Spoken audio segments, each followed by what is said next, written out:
उस्मान हादी जो कि एक नई सियासी पार्टी इनकलाब मांचा का बानी लीडर था बांग्लादेश में,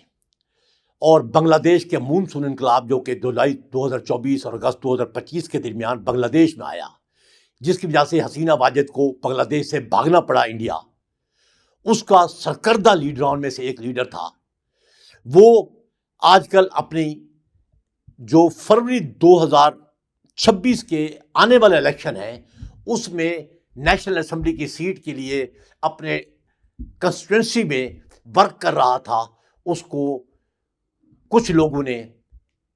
गोली मारकर शहीद कर दिया।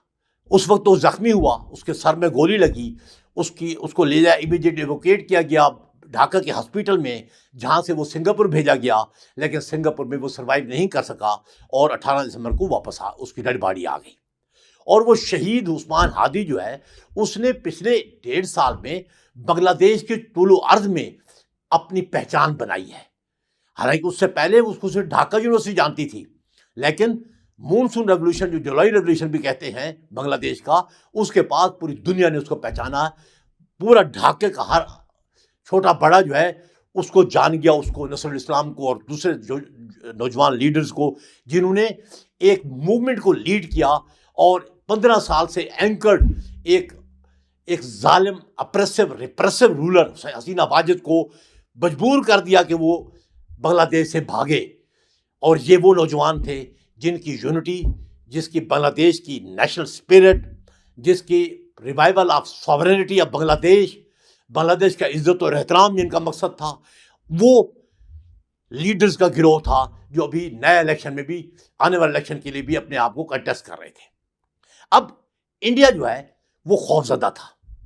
इंडिया इसलिए खौफजदा था कि जो नई तंजीम, नया इलेक्शन होने वाले थे, उसमें एक तो हसीना वाजिद उसकी पार्टी पार्टिसिपेट नहीं कर पा रही थी, अनलॉफुल हो गई थी, क्योंकि हसीना वाजिद को सजाए मौत हो चुकी है और उसकी पार्टी बैन हो चुकी है। उसके अलावा बांग्लादेश के आम लोग जो हैं, अवाम जो हैं, उनके अंदर ये रेवोल्यूशनरी जो थे, उनकी बड़ी पॉजिटिव पजीराई हो रही है। उसका अंदाज़ा ये लगाएं कि एंटी हसीना वाजिद फोर्सेस जो हैं वो हर जगह पर वेलकम की जा रही हैं। पिछले 5-6 महीनों में 3 बड़ी यूनिवर्सिटी में इलेक्शन हुए हैं, जिसमें ढाका यूनिवर्सिटी है, जिसमें जहांगीर नगर यूनिवर्सिटी है और जिसमें चटगांव यूनिवर्सिटी है। इन तीनों में जमात इस्लामी की तंजीम शब्बर जो है वो लैंडस्लाइड विक्ट्री 28 में से 25 से 26 सीटें लेकर जीती है तीनों यूनिवर्सिटियों में।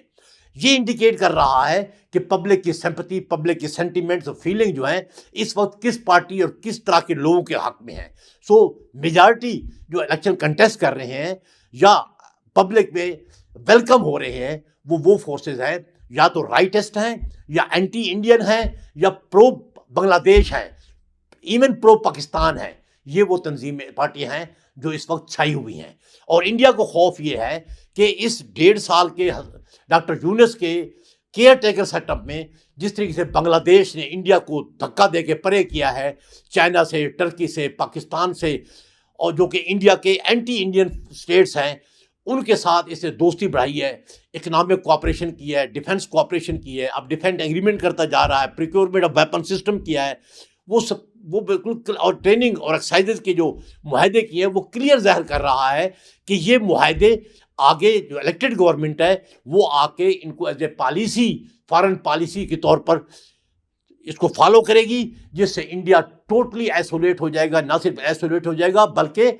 इंडिया एनसर्कल हो जाएगा। इस वक्त तो वो नॉर्थ से और वेस्ट से पाकिस्तान और चाइना के सामने एनसर्कल हुआ है, लेकिन उसका ईस्टर्न साइड जो है, जो उसका बैकयार्ड है बे ऑफ बंगाल का, वो और साइमन सिस्टर वाला, वो इस वक्त बांग्लादेश की वजह से आज़ाद फिर रहा था। बल्कि बांग्लादेश में जो पिछली गवर्नमेंट थी वो एक वैसल स्टेट के तौर पर इंडिया को पूरी सपोर्ट दे रही थी कि इंडिया अपनी स्ट्रेटजिक डेप्थ के तौर पर बांग्लादेश को यूज़ करे। लेकिन अब वहाँ पर भी इस पर बैन लगने वाला है। ना सिर्फ बैन बल्कि वो एक एंटी इंडियन बॉर्डर बनने वाला है। और इंडिया इस चीज़ को फोर्स टाल करने के लिए कोशिश कर रहा था कि इंडिया इलेक्शन को डिले करे, उसको इलेक्शन को डिले करने का, इलेक्शन ना होने दे जब तक सिचुएशन को बेहतर नहीं होती। और डिले करने के लिए एक तरीका ये था, वो जो लीडर जिनकी आवाम के अंदर पिजराई बन गई है, उन लीडिंग लीडर्स को मार दिया जाए, जिससे शहर के अंदर, बांग्लादेश के अंदर मुसल तूल अर्ज में हंगामे खड़े हों और केयर टेकर गवर्नमेंट जो है वो इलेक्शन डिले करने पे मजबूर हो जाए,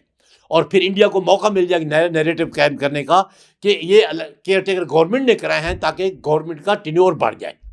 लेकिन बंगाल में लोगों ने इसको बाई नहीं किया। क्यों? कि इमीडिएट इन्वेस्टिगेशन हुई है। कल सीआईडी की रिपोर्ट हुई है, जो उसकी बांग्लादेश की सीआई इन्वेस्टिगेशन एजेंसी है, डिपार्टमेंट है, उसने कहा है कि हमने 127 करोड़ टक्का जो है उसकी ट्रांजैक्शन ट्रेस कर ली है, जो कि फैसल करीम जो अलेज किलर है इसका उस्मान हादी का, उसको आई है फ्रॉम इंडिया,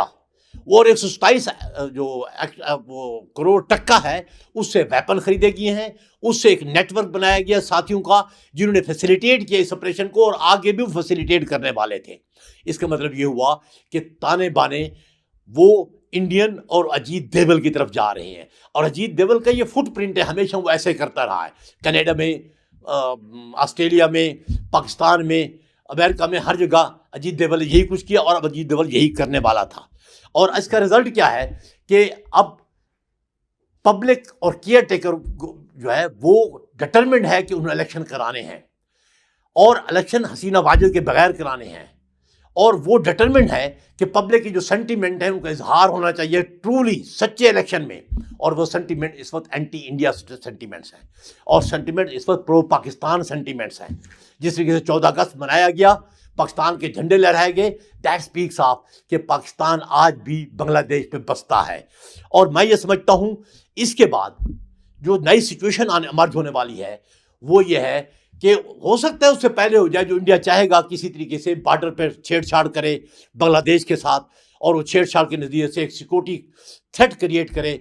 बांग्लादेश में इलेक्शन ना हो, इस तरह की चीज़ें, जो कि मेरे ख्याल में मुमकिन नहीं होगा, क्योंकि इंडिया को पूरी international community, specially China, Pakistan और उसकी नेबरिंग स्टेट इस इशू पे सपोर्ट कर रही है फुल्ली। और पाकिस्तान, चाइना का